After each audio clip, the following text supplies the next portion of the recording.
Desde nuestros estudios en Washington, Poder Latino. Hola, ¿qué tal? Les saluda Diana Castañeda desde Washington, D.C. Desde que el presidente de los Estados Unidos, Donald Trump, llegó a la Casa Blanca, las deportaciones han aumentado en un 40% en comparación al mismo periodo de la administración anterior, deportaciones de inmigrantes indocumentados. La mitad de ellos no tenían antecedentes criminales. Pero también esta semana que pasó, se puso en marcha este veto migratorio impulsado por la Casa Blanca. Este es nuestro tema central del día de hoy en Poder Latino, las nuevas medidas en materia de inmigración del presidente Trump. Bienvenidos.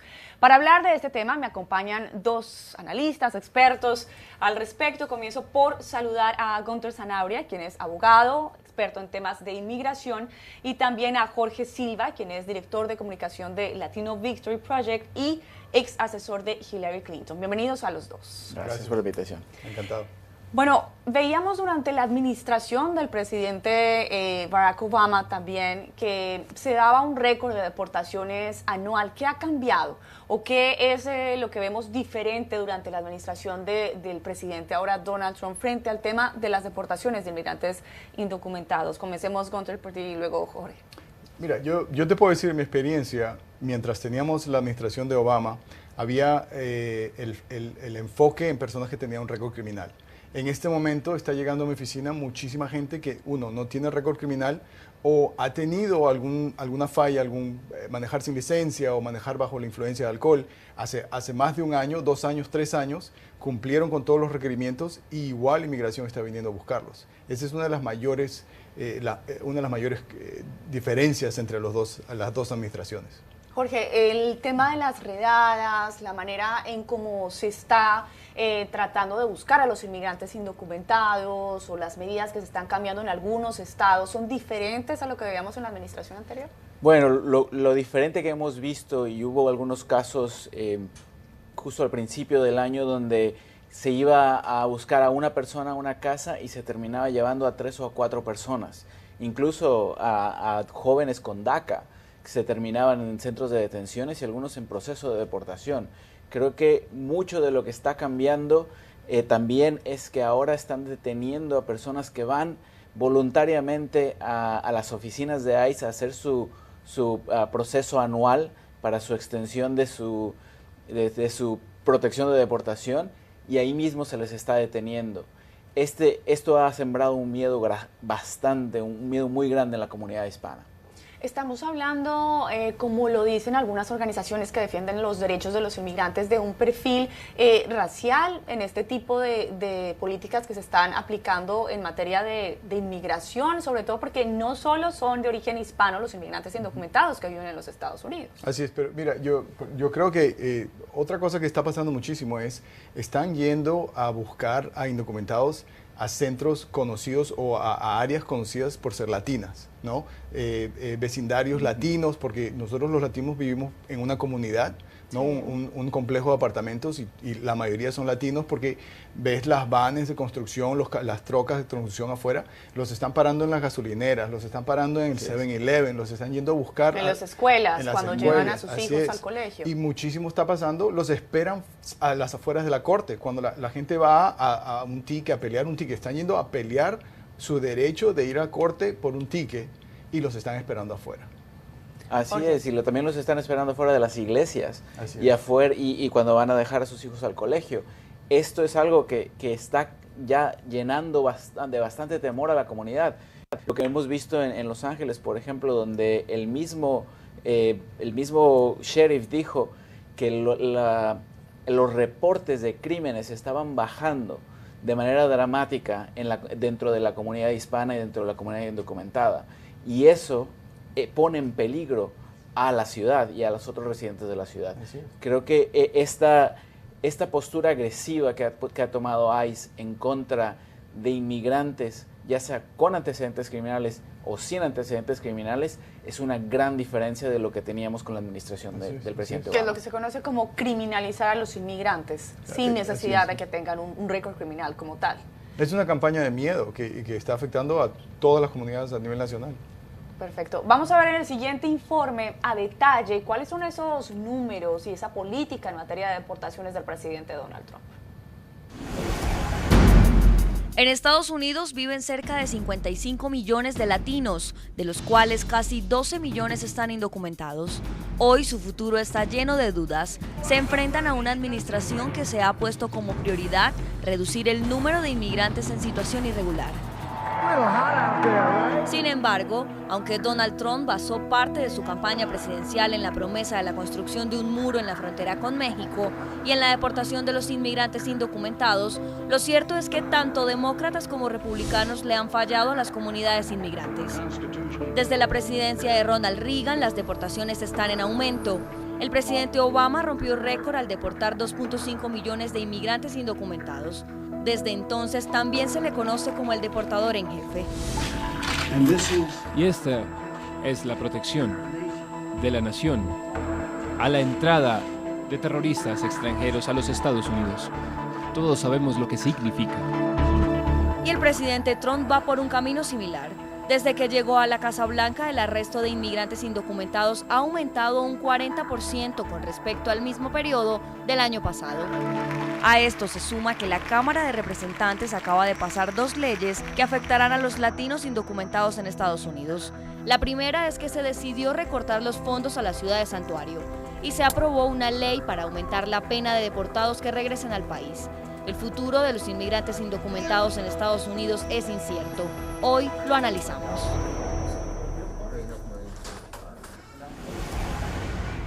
...631 personas son deportadas cada día por las autoridades de inmigración en los Estados Unidos. Hay un tema que también preocupa sobre estas deportaciones y es que no tienen casi el 44% de los inmigrantes que han sido deportados antecedentes criminales, que, como lo mencionaban, era una de las prioridades en la administración anterior. ¿Cuáles son esos antecedentes criminales o que también son considerados ofensas mayores que se pueden llevar a un proceso de deportación más rápido para el tema de los inmigrantes? Bueno, dentro del sistema de inmigración hay una ley, una regla que la mayoría de abogados de inmigración sabe, pero los abogados defensores criminales no. Que si una persona le da una sentencia de más de 1 año, no importa que sea un delito menor, no importa que haya cumplido con todo lo que tiene que hacer. Si es más de 1 año, entonces se vuelve deportable. Por eso es que nosotros hablamos con muchos abogados de defensa criminal para que si les van a dar una sentencia de probatoria o algo, ya sea de robo, ya sea de violencia doméstica, ya sea de manejar sin licencia o manejar bajo el alcohol, que sea una sentencia de 6 meses, que es permisible, o en todo caso una sentencia de 364 días, que no llega a ser el año. Entonces, basándose en eso, se puede salvar la deportación. Ahora, Jorge, tú trabajas con una organización que también aboga por los derechos de los inmigrantes. ¿Qué tanto está afectando esto, el tema de las separaciones de familias? Porque dentro de muchas familias de origen hispano o de inmigrantes indocumentados, también hay muchos que son residentes o ciudadanos, niños, y se está viendo muchísimo este tema de separaciones. Bueno, sí, esto está afectando dramáticamente la salud, incluso la salud mental de muchos de estos niños que son ciudadanos, que ahora están viendo cómo sus amigos están perdiendo a un padre o a una madre por causa de una deportación, donde antes estos padres que tenían familiares, que tenían hijos o algún miembro de su familia era residente permanente, ellos no eran prioridad si no tenían algún delito grave. Ahora, cualquier persona, volvemos a lo mismo, cualquier persona puede ser deportable bajo esta administración y está afectando mucho a estos niños. Incluso lo hemos visto en lugares como en Nevada o en California, donde muchas escuelas están reportando que los niños están están bajando o están empeorando su rendimiento académico debido al miedo que tienen de volver a casa y que no encuentren a sus padres. La forma en la que la administración está abordando el tema de la inmigración indocumentada es la adecuada desde el punto de vista de ustedes. Y lo pregunto porque hay cerca de 12 millones de inmigrantes indocumentados que viven en los Estados Unidos. No estamos hablando de un número menor de familias, sino de un problema de inmigración serio, pero también humanitario, ¿no? Así es, todos en la comunidad latina, todos tenemos algún amigo, algún familiar, alguna persona dentro de nuestro círculo que tiene problemas de migración, y eso es algo que no se está siendo considerado, ¿no? Por ejemplo, yo inclusive llevo ya 28 años en este país, yo todavía tengo familia extendida que tiene problemas de migración, le sucede a todo el mundo. Jorge, ¿tú consideras que esta aproximación la ideal o el tema de la reforma migratoria, que hasta el momento el presidente no la ha considerado dentro de sus prioridades? No, definitivamente esta aproximación que está tomando la administración digamos que es una medida mucha gente diría que es una medida muy racista, ya que ha empujado políticas muy nacionalistas, tratando de culpar a los inmigrantes como la razón por la cual muchas personas han perdido sus empleos o por la cual no suben los salarios de personas en el medio oeste de los Estados Unidos. Creo que están usando al inmigrante como, ahora sí que como la persona a la que le echan la culpa. De los problemas de seguridad, de defensa, de los problemas de salarios, de que su compañía se vaya a México porque es más barato o se vaya a China, le están culpando al inmigrante. Y estas medidas que están tomando la administración es simplemente para apaciguar a esa base que votó por Donald Trump. Pero en realidad no está haciendo absolutamente nada para mejorar los empleos o para mejorar la seguridad o para cambiar ni siquiera nuestra necesidad que tiene este país de una inmigración, de un sistema migratorio moderno, porque recordemos que este sistema migratorio no se ha renovado desde el 86. Se hicieron algunos cambios, pero es un sistema anticuado y el abogado me apoyaría diciendo que muchos de estos procesos o de estas personas que tienen problemas se solucionarían si tenemos una modernización de este sistema migratorio, ¿no, Gonta? Así es. Y yo creo, mira, hay en este momento hay regulaciones y reglas que llevan más de 18 años. Entonces, no se les ha tocado, no se les ha mencionado, no se ha hecho nada para ayudar a toda esa gente que se le dijo, mira, acá está tu permiso para quedarte, construye una casa, tiene una familia, abre un negocio y después de 20 años está este problema que van a deportarlos. Perfecto, vamos a ser precisos, a mirar a fondo las deportaciones en administraciones anteriores. Y para eso saludo a mi compañero Gustavo Alegret. Gustavo. Saludos, Diana. Los datos siempre nos ayudan a tener más certeza en el análisis.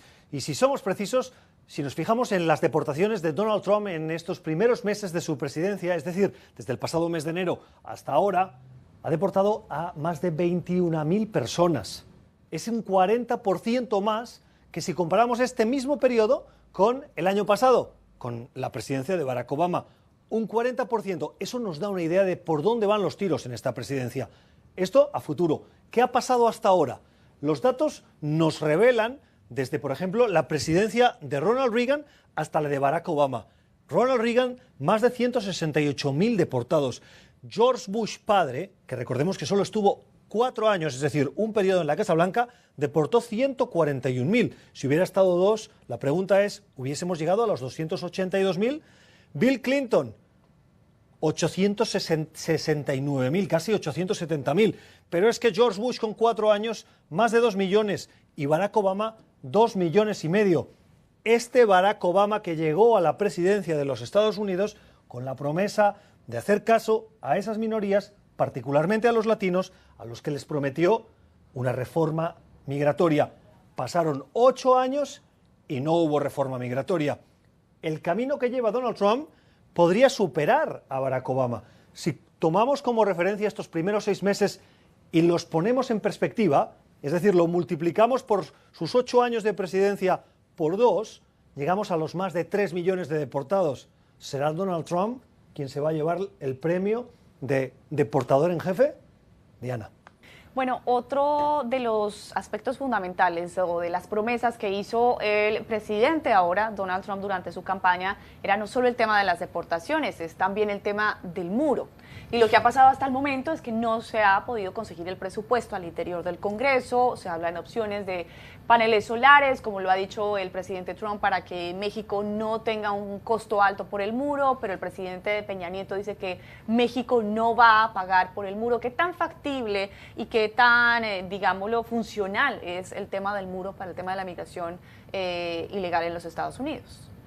Bueno, personalmente pienso que el muro ya, el valor de la campaña que hizo Trump con el muro ya se acabó, ¿ok? Él está tratando de sacarle el último jugo a lo del muro, que no va a funcionar. México ya les ha dicho que no, y ahora con esta nueva idea de paneles solares ya llega al borde de la ridiculez. Es mi opinión personal. Sí, y también veamos que la mayoría, y si no es que la totalidad de los representantes, de los congresistas que son de la frontera, están en contra de construir un muro en la frontera. Muchas de las ciudades fronterizas están totalmente en contra de construir este muro. Esto es algo que lo usó durante su campaña Trump y lo va a seguir usando en el norte, en el noreste y en el centro del país, pero cuando va a la frontera no lo puede usar porque la gente en la frontera no quiere este muro. Es otra de las cortinas de humo que está utilizando en este momento. Ahora, muchos se preguntan por qué si los latinos son la minoría más grande, más creciente de los Estados Unidos, más de 50 millones de personas de origen hispano viven en este país, ¿por qué no participaron en estas elecciones? ¿No votaron de manera más amplia? Y también Donald Trump tuvo incluso más votos que Romney por parte de los latinos. ¿Qué tanto influye al final realmente que estemos viendo esta clase de políticas cuando los latinos no se movilizaron, cuando se esperaba anteriormente? ¿O estamos viendo que ahora sí se están movilizando, por ejemplo, en centros como California, en donde se está concentrando muchísimo, y otras ciudades, Santuario? Bueno, yo creo que, y lo hemos visto, los estudios recientes de la elección pasada, hace unas cuantas semanas salieron unos nuevos números donde hablaron que la participación de los latinos fue mucho más grande que lo que se había reportado en noviembre. Y vimos que quizás no fueron lo suficiente para empujar al candidato demócrata, a la candidata demócrata a la presidencia. Sin embargo, sí hicieron la diferencia en muchos lugares, en muchas elecciones locales. Y por ejemplo, como ejemplo, vemos que el caucus hispano de congresistas es el más grande que ha habido en la historia de los Estados Unidos. Creo que nuestra comunidad se está organizando, está encontrando esos lugares donde pueden hacer la diferencia, y nuestra organización Latino Victory, vamos a asegurarnos de que haya candidatos latinos representando a nuestra comunidad, que reflejen nuestros valores en todas las planillas electorales, para que lleguen a oficina y nos representen mejor. Doctor, ¿tú estás de acuerdo? Yo estoy de acuerdo, y te digo una cosa más. El número de personas que vienen a mi oficina con la Green Card, con la residencia, para aplicar para la ciudadanía, estamos hablando de más del doble de lo que era el año pasado. La gente ha empezado a salir de sus casas, a educarse, y se ha dado cuenta de que para votar tiene que sacar la ciudadanía, y sí la puede hacer. Y el tema de la ciudadanía y también otros, digamos, intentos que hizo la administración por controlar el tema de la ciudadanía, lo veremos más adelante, y la decisión también que tuvo la Corte Suprema. Ya regresamos a Poder Latino. Ya regresamos con Poder Latino.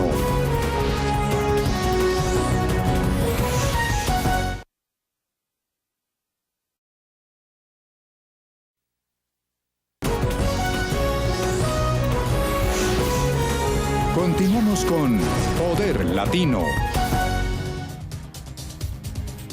Seguimos en Poder Latino desde Washington, hablando de estas nuevas medidas de la administración del presidente Donald Trump en materia de inmigración.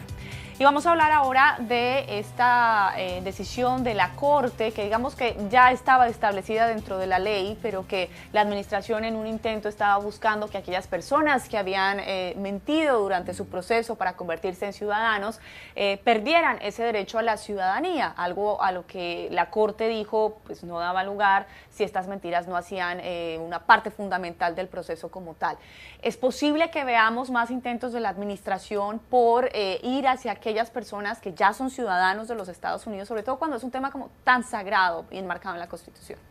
Bueno, lo que hemos visto desde que entró la nueva administración se ha aumentado el número de preguntas que están haciendo en la ciudadanía. Por ejemplo, la aplicación de la ciudadanía, la N400, en este momento tiene más de 20 páginas. Entonces es una cantidad de información que a veces la persona no se acuerda o da el margen de error, existe. Porque son 20 preguntas, estamos dando una clase de ciudadanía que dura 1 hora. Entonces yo creo que la administración va a continuar tratando de ver si es que puede hacer algo en contra de esas personas que ya sacaron la ciudadanía muchos años. Sí, y esto se continúa con un patrón que hay de intimidación, de tratar de limitar el que se hagan estas o que estas personas se hagan ciudadanos, y también de limitar el derecho que tienen las personas para votar. Vimos que crearon una comisión supuestamente para la validez del voto, pero esa comisión está liderada por Chris Kobach, que es una fiscal general de Kansas que se ha encargado de escribir la ley 1070 de Arizona, antimigrante, que tiene sus huellas en la ley de perfil racial de Texas, y que lo que ha hecho es tratar de limitar el acceso de las minorías, de los latinos, de las personas de color al voto. Así es.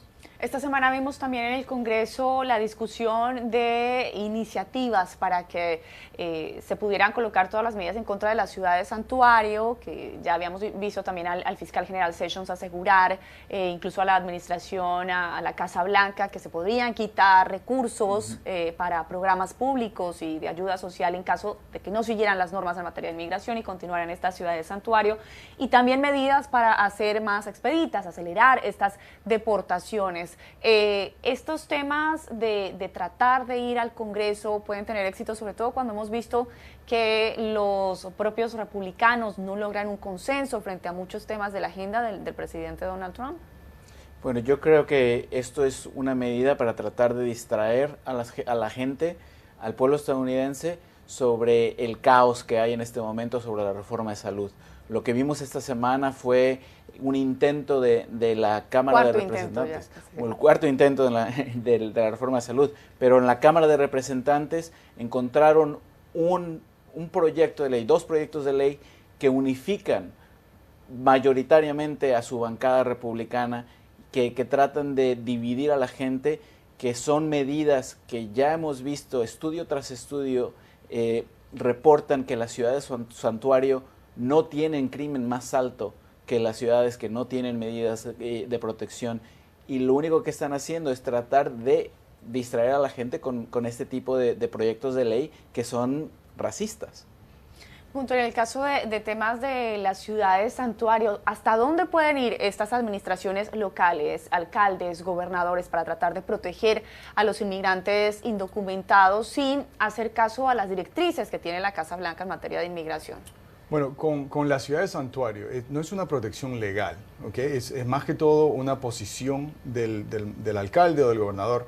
Pero ¿qué está pasando? Hay algunas ciudades que necesitan ese apoyo financiero del gobierno, entonces ya no se ha dado la ley que se le pueden quitar el presupuesto financiero del gobierno, pero lo que está haciendo la administración es a esos condados, por ejemplo, que están lejanos, ¿no? Es un condado que no tiene suficientes fondos, que la policía no tiene patrulleros nuevos o no tiene el sistema de computación nuevo. La administración les está dando el apoyo, ¿no? Les está dando el software, las computadoras, los sistemas de reconocimiento de cara y patrullas nuevas. Entonces los está forzando a aceptar esas reglas que vienen amarradas con ese nuevo presupuesto. Entonces eso ya está pasando, que es la otra cara de la moneda que está utilizando Trump para hacer que estas agencias policiales cooperen con lo que él está haciendo, ¿no? Con la iniciativa de arrestar a todo el mundo. Bien, y precisamente para hablar sobre esta discusión que se dio al interior del Congreso esta semana, vamos a saludar ahora al congresista demócrata por California, Juan Vargas. Gracias, congresista, por acompañarnos. Y comienzo por preguntarle, hemos visto un incremento que supera el 30% en las deportaciones durante esta administración. ¿Cómo están trabajando ustedes al interior del Capitolio, sobre todo para prevenir estas deportaciones de aquellos inmigrantes que no tienen antecedentes criminales?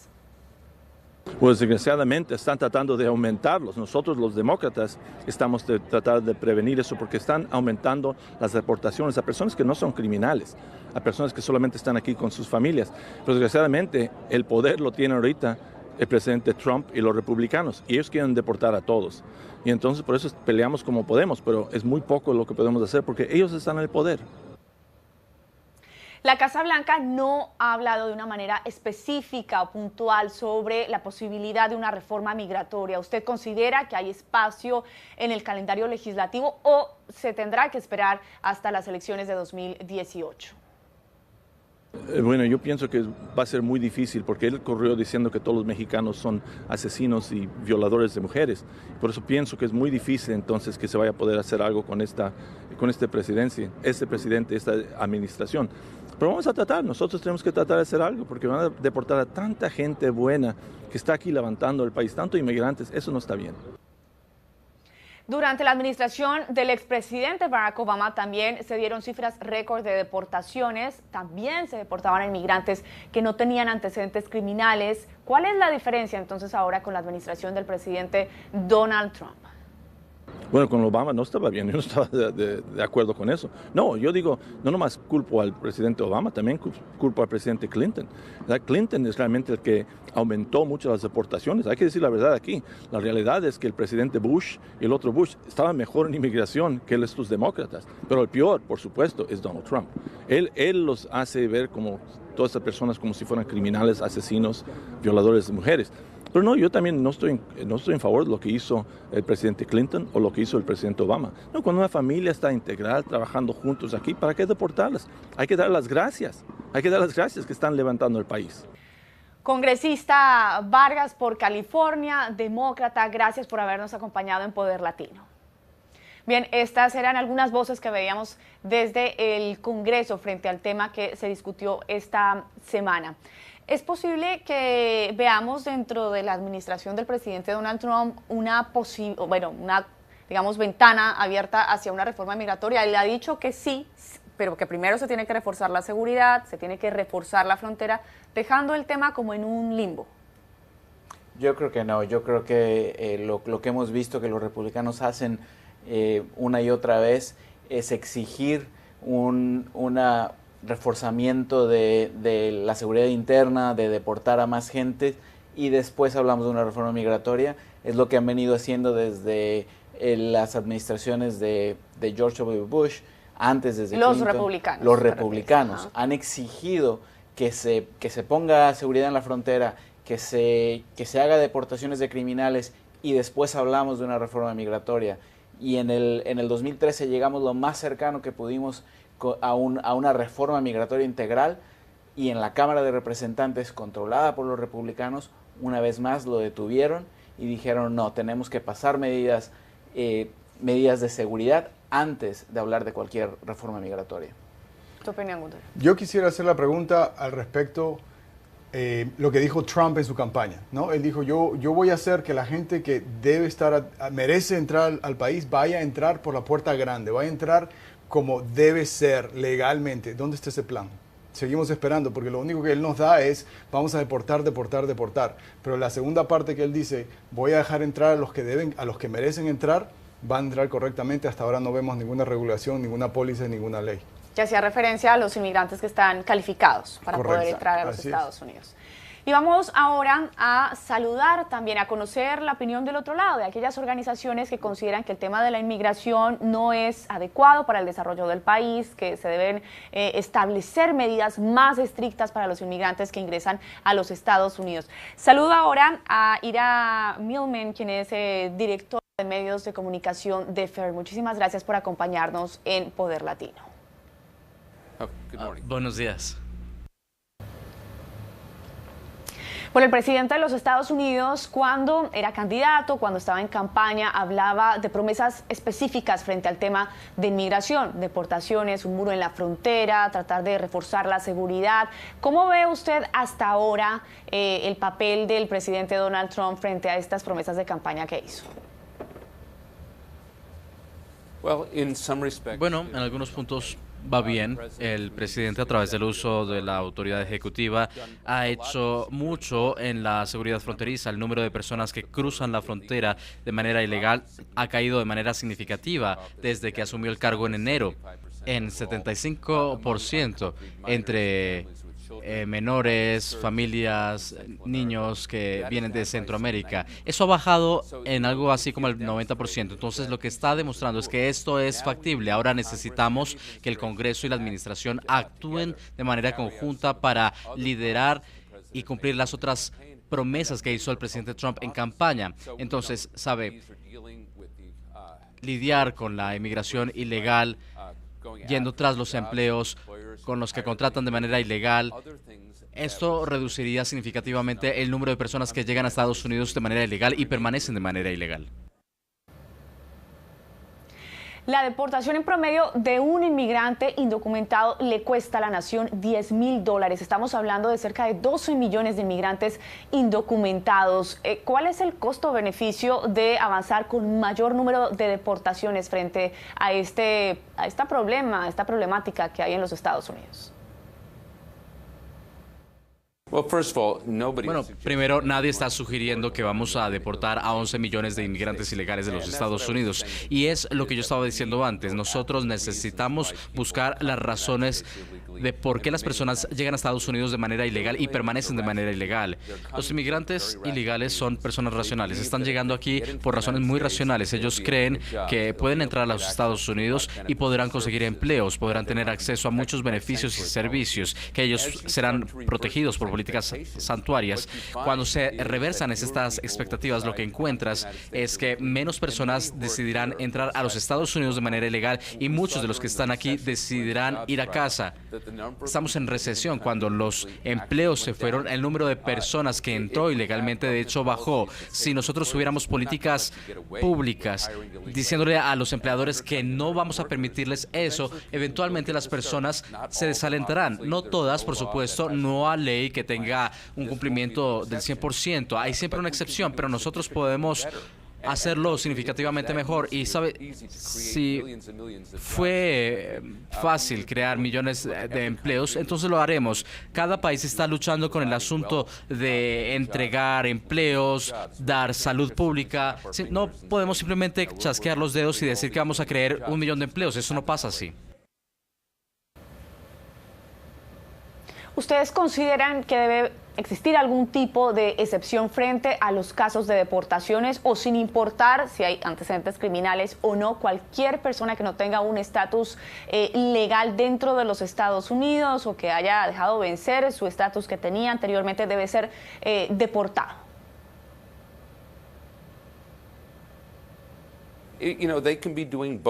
¿Sabe?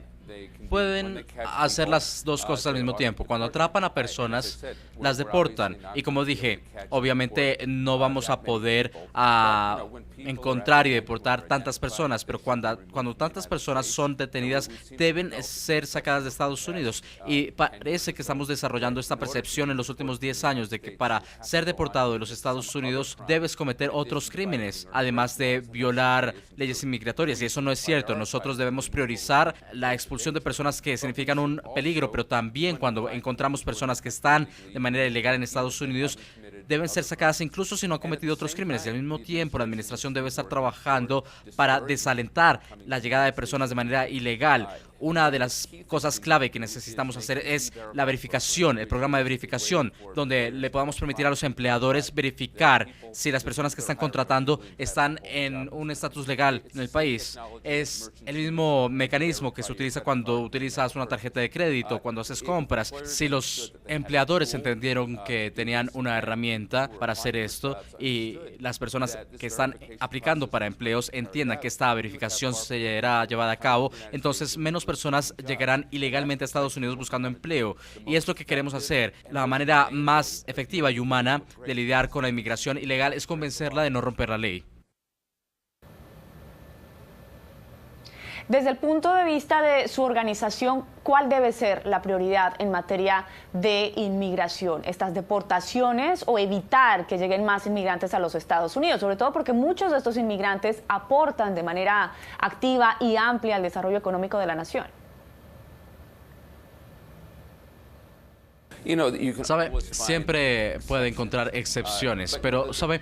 Lo que nosotros hemos estado haciendo en la última década o algo así es asegurarnos de dar excepciones a la vasta mayoría de personas que violaron las leyes migratorias. ¿Sabe? En cualquier ley siempre hay circunstancias específicas y podemos verlas de forma particular, pero no podemos declarar exenciones para los violadores de leyes de inmigración, algo que sucedió bajo la administración Obama.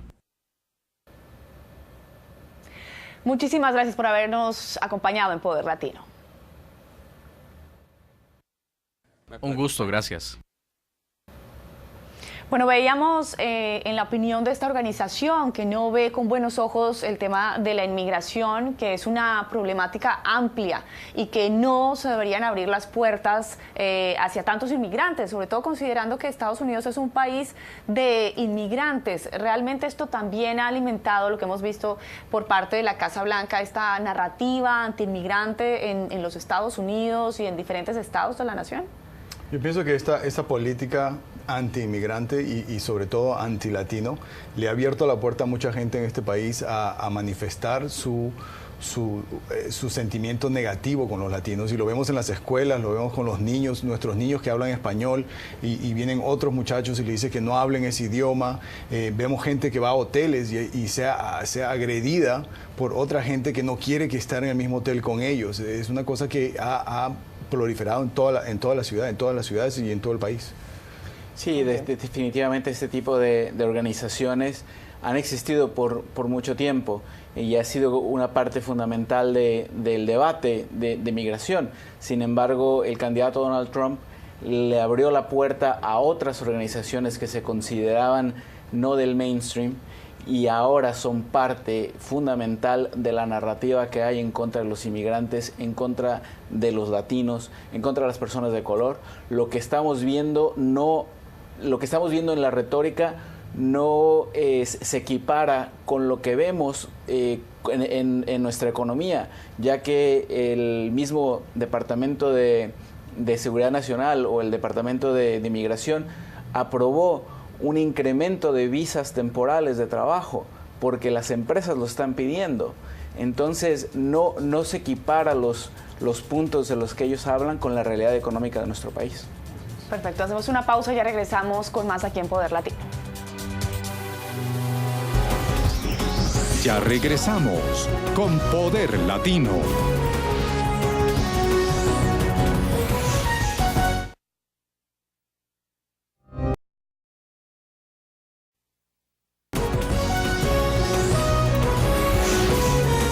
Continuamos con Poder Latino. Gracias por seguir con nosotros en Poder Latino. Hay otros aspectos que han salido a la luz bajo esta administración frente a medidas que había establecido el expresidente Barack Obama. Por ejemplo, DAPA y DACA. Ya el secretario de Seguridad, Kelly, dijo que DAPA no va más, este beneficio que pretendía dar un estatus legal temporal a los padres que tenían hijos residentes o hijos ciudadanos en los Estados Unidos, y no se va a discutir incluso en cortes más altas. Pero esto deja en un limbo también a aquellos jóvenes que están protegidos bajo DACA, que son niños que llegaron siendo muy pequeños a los Estados Unidos, que quieren ir a las universidades, trabajar y tenían este beneficio temporal de la administración del presidente Barack Obama. Empecemos por ti, Jorge, que trabajas con Latino Victory. ¿Qué tanto ha impactado esto al tema de DACA? Porque sobre todo son jóvenes que no tienen antecedentes criminales, que son preparados. Bueno, ha creado una confusión en muchos de estos jóvenes. Sin embargo, hay que repetir que DACA sigue en pie, sigue en vigor, por lo menos ahora ha dicho la administración de Trump y el mismo secretario Kelly que no van a tocar por el momento DACA. Así que si las personas tienen DACA, si los televidentes tienen DACA y están por renovarlo, que lo renueven. Pero sin embargo pone en temor, pone un miedo a la gente, a estos jóvenes, de que han tenido esta protección por varios años ya, de su futuro está en las manos de Trump, básicamente. Y también hemos visto, por otro lado, que ICE ha detenido a algunos Dreamers, aunque tengan protecciones de DACA, y están a veces en algunas instancias tratando de inventar que tienen antecedentes criminales o que tienen un pasado con pandillas. Gunther, en el caso de esta orden ejecutiva que es DACA, puede llegar una administración nueva y simplemente dejar sin piso esta orden ejecutiva de una administración anterior, lo que dejaría a estos jóvenes sin opciones si la Casa Blanca decide retirarlo el día de mañana. Así es una acción, como tú dices, una acción ejecutiva y es renovable, o sea, no es permanente, sino que todos estos muchachos tienen que renovarla después de un año, después de 2 años. Ahora, acuérdate que el DACA los ampara, ¿no? Pero no les da el permiso de trabajo hasta que cumplan la edad para poder trabajar. Entonces tenemos miles de muchachos de 10, 11, 12, 13 años que no pueden aplicar porque el requerimiento es que cumplan los 16 años de edad. para lo cual DAPA hubiese sido un perfecto suplemento a lo que tenemos en este momento. El tema de inmigración no solo está relacionado con los inmigrantes de origen hispano, como muchos creerían bajo la administración del presidente Donald Trump. Esta semana entró en vigencia varios apartes de este veto migratorio que el presidente había intentado instaurar en 2 ocasiones, que fue, digámoslo, congelado por varias decisiones de jueces, y que la Corte decidió poner en marcha varias de estas partes de este veto migratorio. Es decir, que cualquier persona que proviene de estos 6 países, que son de mayoría musulmana, que no tengan un nexo establecido, por ejemplo, un familiar en los Estados Unidos, ciudadano americano, que no tienen un contrato para trabajar en una empresa o una aceptación para ir a una universidad, no pueden ingresar a la nación. ¿Qué tanto afecta esto el tema de esa legalidad, que también lo va a evaluar la Corte, sobre todo cuando en la Constitución se enmarca que no se puede establecer una legislación o una ley con base en una fe o credo específico? Así es, bueno, hay muchísimas preguntas, hay más preguntas que respuestas en este momento, no solamente en lo que quiere decir la orden de la Corte Suprema, sino cómo se va a implementar, ¿no? Porque acuérdate que cuando él dio su primera orden, habían agencias de aduanas en varios aeropuertos que estaban efectuando diferentes cosas, porque no había habido una directriz. Así es, una enseñanza de cómo hacerlo. Entonces, en este momento, yo pienso que va a haber muchísimas direcciones en qué van a hacer con esta nueva directiva. ¿Qué puede hacer la Corte Suprema en el futuro? Dar una mejor explicación de qué significa la orden que ellos están dando. No solamente con respecto a las conexiones, porque ahora la gente dice, bueno, ¿qué pasa si mi aplicación de estudiante está pendiente? ¿Qué pasa si tengo una aplicación familiar que no ha sido aprobada todavía? Hay muchas preguntas con respecto a esto. Además, porque queda a discreción de los oficiales de inmigración. Así es. Pero en el tema, Jorge, que digamos hemos estado discutiendo, también es considerado para muchas organizaciones como un veto que va en contra de los musulmanes y que es discriminatorio. ¿Ustedes lo consideran así? Sí, definitivamente sí se está señalando a un grupo pequeño que la administración vuelve a decir que no era un veto a los musulmanes. Sin embargo, el presidente lo vuelve a tuitear varias veces después de meses de que la administración estaba insistiendo en las Cortes que no era un veto enfocado a los musulmanes. El presidente lo considera un veto enfocado a los musulmanes. El presidente así fue como lo vendió durante más de 1 año y medio. Así que lo que vamos a ver en la Corte Suprema va a ser algo muy, muy fundamental, ya que recordemos que hubo 6 jueces que estuvieron de acuerdo en que la mayor parte de esta orden, de este veto, no era constitucional y se tenía que mantener congelado. Así que vamos a ver en los próximos meses qué es lo que ratifican, lo que dictaminan, y me imagino que, como dice Gunter, le van a dar parámetros a las agencias de seguridad de cómo realmente encontrar a esas personas que pueden ser un peligro para la seguridad nacional.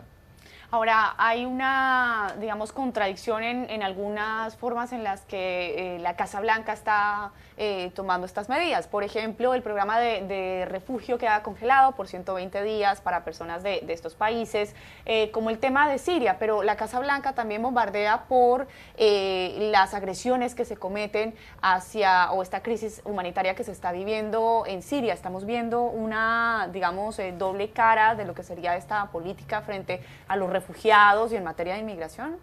Bueno, sí, es una política exterior que no tiene sentido, porque la misma Casa Blanca no consulta con el Departamento de Seguridad Nacional o con el mismo Pentágono para hacer una declaración de que tienen información de que supuestamente se estaba preparando otro ataque químico en Siria.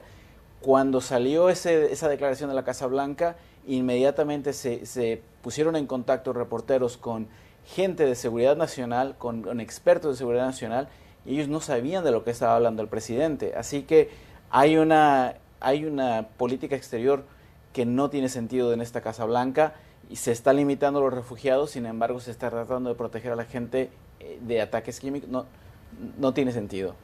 Gunter, ahora, ¿qué se le puede decir finalmente a quienes nos están viendo que tienen muchas dudas y preocupaciones porque puede que en este momento no tengan un estatus legal, no tengan los documentos para vivir en los Estados Unidos? ¿Cuál es la principal recomendación que darías frente al tema? Que se asesoren. Hay también muchos que están siendo víctimas de estafas precisamente por la falta de información y de una directriz clara en términos de inmigración. ¿Cuál sería esa recomendación que les das? Bueno, mi consejo, y se lo doy a todos mis clientes cuando me llaman, cuando vienen a mi oficina, es infórmese primero, ¿ok?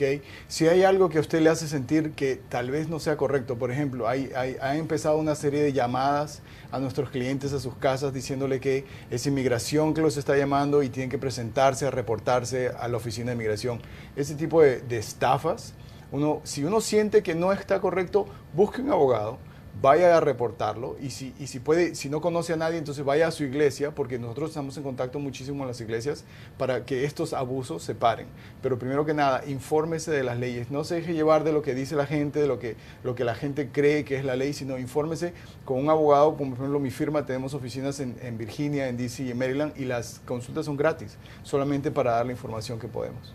Ahora, Jorge, ¿tú también aconsejarías a la gente que no tenga miedo al denunciar si son víctimas de abusos, si son víctimas de algún tipo de crimen, simplemente por su estatus, porque las leyes de los Estados Unidos también protegen a las personas que sufren abusos? Claro que sí, que lo mejor que pueden hacer si son víctimas de abuso, si son víctimas de un crimen, es reportar este crimen, ya que quizás abre la posibilidad también a ser meritorio de una visa U, de una visa de protección a una víctima o a un testigo de un crimen. Así que, primero que nada, viene la seguridad de la comunidad. Así que si alguien está siendo víctima de un crimen, si alguien ha sido testigo de un crimen, que vaya a las autoridades. La mayoría de las fuerzas policíacas no van a reportarlo con ICE, no van a reportarlo con inmigración, no deberían de reportarlo con inmigración. Hemos visto que muchas oficinas de policía están en contra de este tipo de medidas como la que pasó esta semana o la que se discutió esta semana en el Congreso. Este tipo de medidas simplemente afectan la seguridad de nuestras comunidades. Bien, hacemos una última pausa comerciales y ya regresamos aquí a Poder Latino.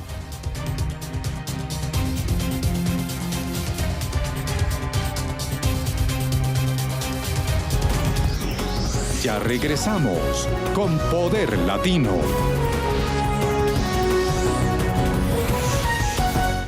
A tus tíos.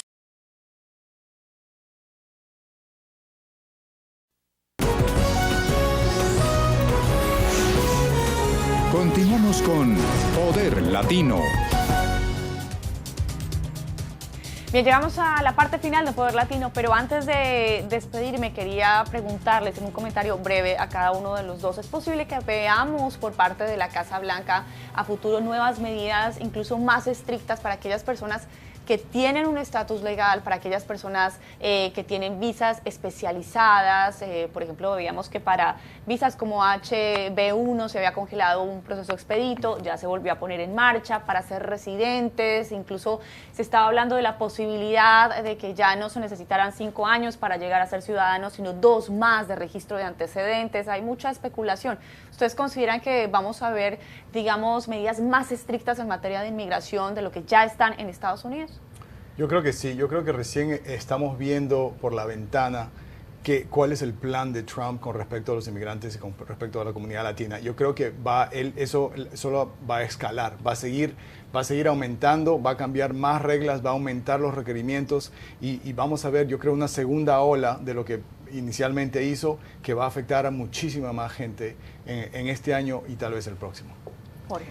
Bueno, sí, recordemos que su procurador general es Jeff Sessions, que cuando estuvo en el Senado fue el impulsor de muchas leyes o proyectos de ley anti-inmigrante, yendo en contra de créditos tributarios para niños ciudadanos, simplemente porque sus papás eran indocumentados.